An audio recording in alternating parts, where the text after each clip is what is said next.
Welcome back. Thanks for your company. The official battle lines are being drawn on the voice to Parliament. Both sides unveiling their official campaign messages today. Joining us to discuss is Northern Territory Senator Malarndirri McCarthy in Darwin and 3AW's Neil Mitchell in Melbourne. Thank you both for your time this morning. Malarndirri, there are fears the Yes campaign will overreach its intended powers. Will the release of your new messaging ease those fears for some in the community? It's absolutely wonderful, I think, Sarah, that we're at this step where Australians can have a look at what the Yes campaign is in terms of the pamphlet, and obviously have a look at the No campaign. It's democracy in action. I believe that once Australians do see the campaign pamphlet, they will be able to see for themselves just how simple this gesture is in terms of First Nations people calling on Australians to support an advisory group, a committee in the Constitution. Neil, both sides are ramping up their campaigns. The No side arguing the proposal is risky and divisive. What do you make of those arguments? Look, I wish I could agree with the Senator. I can't. I think this will be political junk mail. I don't think people will even look at it. I think they're far more concerned about what you're just discussing, their cost of living and how they pay the bills. I think the No side might have just got, well, the final nail in the coffin of the Yes side is where that slogan is quite brilliant. If you don't know, vote no. I think that's a very clever slogan.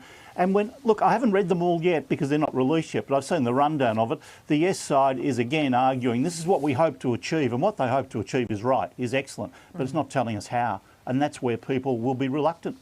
I guess there is a bit of concern, Malarndirri, about when these pamphlets are being released. I mean, it's not going to be until closer to the referendum. Is that wise, considering the concerns that exist right now and the lack of detail that people are claiming doesn't exist? Well, the pamphlet's just one avenue, Sarah.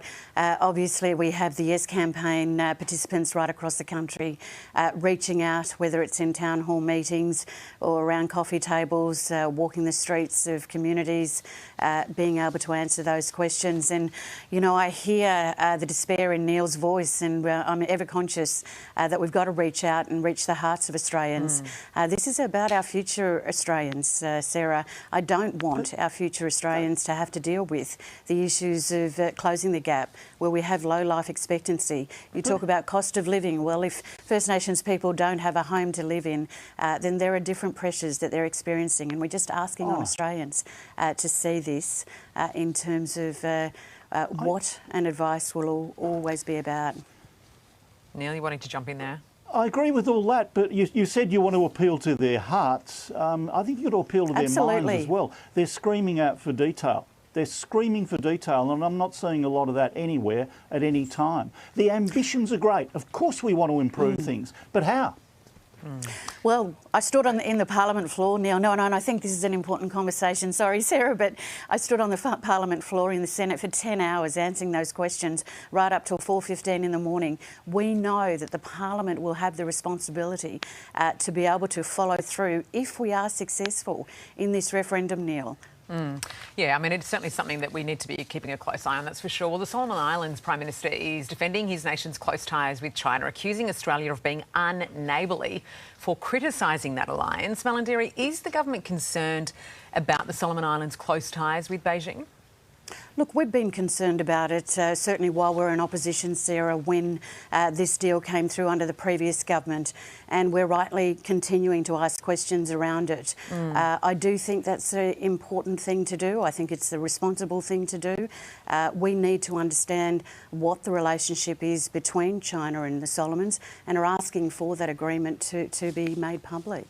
Neil, this is a bit of a worry, I think, because when we're talking about the Solomon Islands, we know how vital that is to our relationship within the region. I mean, do you see this as China trying to drive a wedge between Australia and the Solomons, or is this more a case of the Solomon Islands government just trying to capitalise on the most coin here?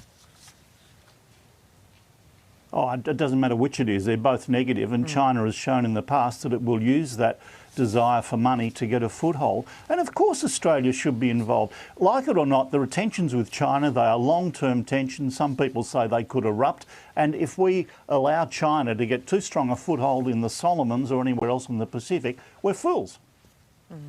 All right, well, let's move on now to this wild card weekend. It's on the table for the AFL, apparently. The league's new boss, Andrew Dillon, proposing teams outside the top 8 play their way into September. Neil, I don't know about this. What do you make of the proposal? Because we know that a lot of teams end the year separated by simply percentage alone.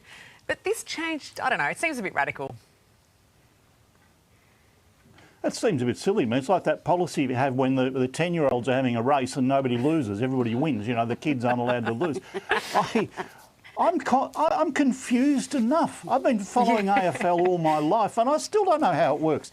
One plays 4 and then somebody else goes interstate and somebody else has a week off in the finals. Don't complicate it. Leave it alone, please. I can't work it out. Yeah, I mean, I'm a bit of a traditionalist when it comes to that as well. I think the top 8 should remain that way. Melandiri, should we give everyone a bit of a go? Look, so long as the Richmond Tigers are in there, Sarah, I'm happy, OK? There'll be a lot of Carlton fans too, I think, who wouldn't mind that idea, I reckon. They just missed out last year. All right, well, thank you both so much for your time. Really appreciate it. Hey there, Today fans. Sarah and... What's my name again? Oh, my goodness. Carl. Hey, thanks for watching our YouTube channel, though. Subscribe now for more news, special reports and amazing Aussie stories. And Carl misbehaving, Whoa, of course. That never happens. Always happens. What's she talking about? Always happens.